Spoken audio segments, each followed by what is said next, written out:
going much into detail. You're definitely not expected to remember all the dates we are going to mention now, but for the midterm test, it would be a good idea to know who is part of the EU and who is not part of the EU.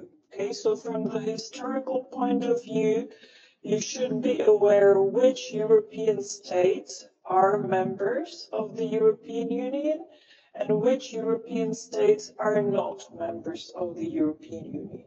Okay, that's the idea for the midterm test. So the very first,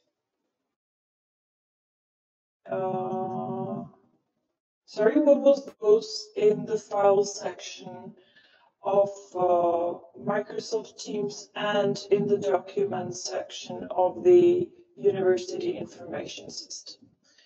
So after the First World War, there were three different European communities which were set up. The very first one was abbreviated as ECSE, standing for the European Coal and Steel Community. Why do you think the European integration started with these commodities, with coal and steel? And why did it include precisely Germany? Because Germany was the one who started the war, and maybe it was linked somehow to the idea of establishing the economic communities. Any suggestions? Why do we have the three Benelux countries, Belgium, Luxembourg, Netherlands, plus Germany, France, and Italy?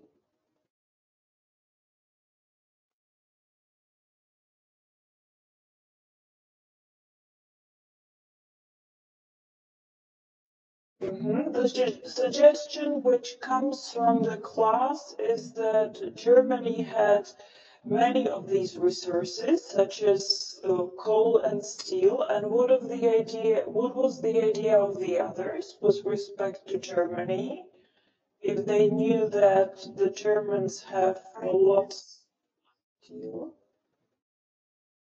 Oh, sorry. Because of for security reasons rather than economic reasons, because all the other states wanted to keep an eye on what Germany is doing with its coal and steel resources in order not to start rearming for a third world war.